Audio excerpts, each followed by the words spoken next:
Hello everyone. GK GS की YouTube class में आप सभी का स्वागत है।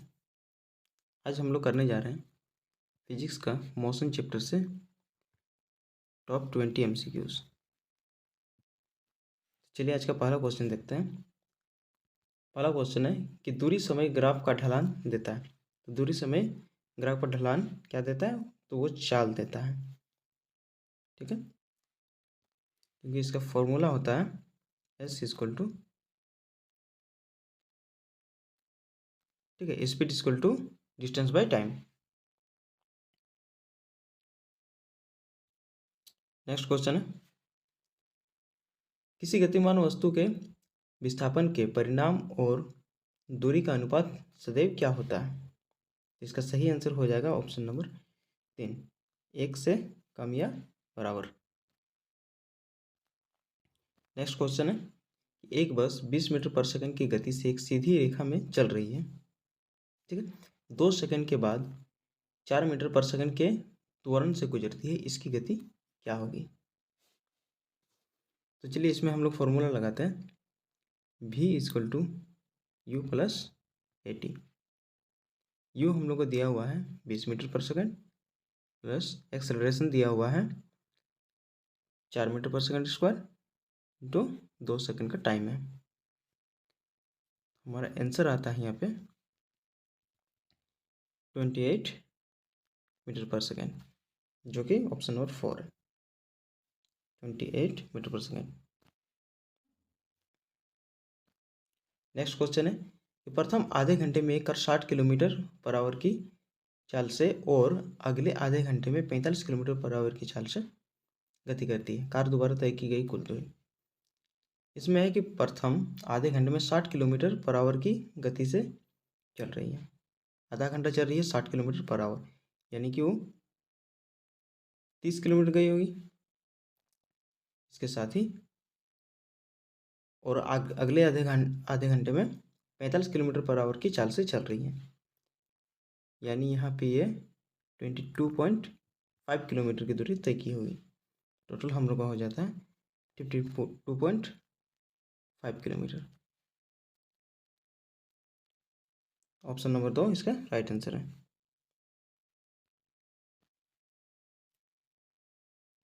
नेक्स्ट, गति के कारण को जाने बिना गति का अध्ययन है। गति के कारण को जाने बिना गति का अध्ययन है, तो उस गति के अध्ययन को शुद्ध गति कहते हैं। ऑप्शन नंबर 3 इसका सही आंसर है। गति के कारण को जाने बिना गति का अध्ययन शुद्ध गति कहलाता है। नेक्स्ट क्वेश्चन है कि डैश होने पर ही गति के 3 समीकरण वैध होते हैं। डैश होने पर ही गति के 3 समीकरण वैध होते हैं। इसका सही आंसर हो जाएगा ऑप्शन नंबर 2, वस्तु का त्वरण एक समान या स्थिर। वस्तु का त्वरण एक समान या स्थिर होगा तभी गति के 3 समीकरण वैध माने जाते हैं। नेक्स्ट क्वेश्चन है, एक गतिशील निकाय का त्वरण समय आलेख चित्र, ठीक है, आलेख चित्र नीचे दिए गए चित्र में दर्शाया गया है। निकाय के वेग में अधिकतम परिवर्तन होगा। तो चलिए इसको हम लोग करते हैं। इसमें हम लोग लगाएंगे फॉर्मूला, हाफ इंटू 12 टाइम दिया हुआ है, ठीक है, और 10 दिया हुआ इसका मीटर सेकंड में हो जाएगा हम लोग का इक्वल टू 60 मीटर पर सेकंड। इसका answer A, option number A right answer हो जाएगा। नेक्स्ट है, त्वरण समय आलेख के अंतर्गत क्षेत्र क्या है? त्वरण समय आलेख के अंतर्गत क्षेत्र क्या है? इसका सही आंसर हो जाएगा वेग में परिवर्तन। वेग में परिवर्तन। नेक्स्ट, एक पिंड बीते हुए समय के वर्ग के सीधे अनुपात में दूरी तय कर रहा है। इस पिंड का त्वरण है। इस पिंड का त्वरण क्या हो जाएगा? इसका त्वरण हो जाएगा नियत।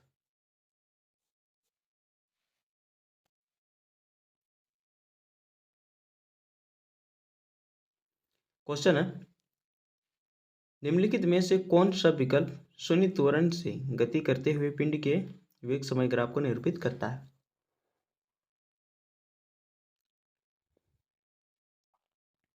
तो इसका सही आंसर हो जाएगा ऑप्शन नंबर 2, समय अक्ष के समांतर एक सीधी रेखा। समय अक्ष के समांतर एक सीधी रेखा, ठीक है, सीधी रेखा जाएगी, यही चीज है। नेक्स्ट क्वेश्चन है, एक सीधी रेखा में चलती कार के लिए वेग समय आरेख, ठीक है, वेग समय ग्राफ नीचे दिखाया गया है। निकाय द्वारा तय की गई कुल दूरी डैश है। निकाय द्वारा तय की गई कुल दूरी डैश है। इसमें हम लोग फॉर्मूला यूज करेंगे, ए इक्वल टू हाफ इंटू समांतर भुजा का योग, ठीक है। समांतर भुजा का योग कितना है यहाँ पे 20 है, और बीच की दूरी, तो टोटल बीच की दूरी 100 है। 10 आ जाएगा 1000 मीटर।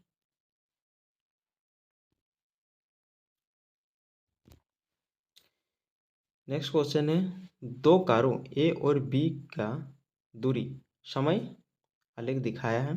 ए और बी की गति का अनुपात कितना है? तो चलिए अनुपात निकालते हैं। इसमें है हम लोग यूज करेंगे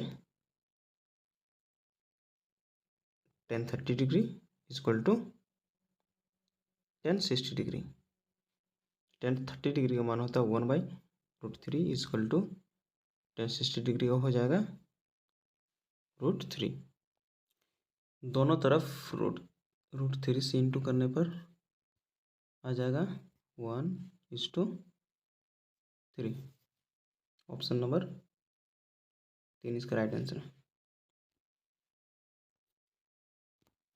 नेक्स्ट है, निम्नलिखित में से कौन सा विकल्प शून्य त्वरण से गति करते हुए पिंड के वेग समय ग्राफ को निरूपित करता है?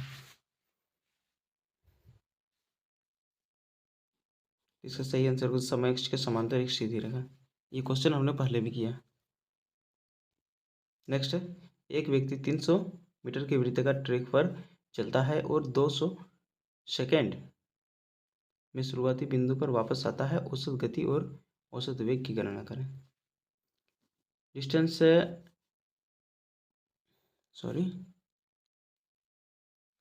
300 मीटर दूरी तय कर रहा है, टाइम इनको 200 सेकंड लग रहा है, ठीक है, यानी 1.5 मीटर पर सेकंड। और इसकी जो औसत वेग है, यहाँ पे विस्थापन 0 है तो वेग भी इसका 0 हो जाएगा, यानी ऑप्शन नंबर ए इसका राइट आंसर है।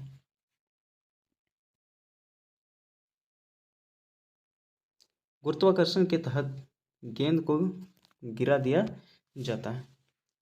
5 सेकंड के बाद इसकी गति क्या होगी?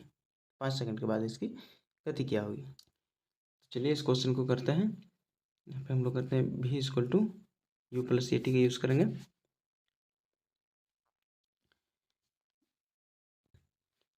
u यहाँ पे हम लोग का 0 दिया हुआ है और a दिया हुआ है 10, जो कि g का मान है, इनटू टाइम 5 सेकंड, टोटल हो जाएगा 50 मीटर पर सेकंड।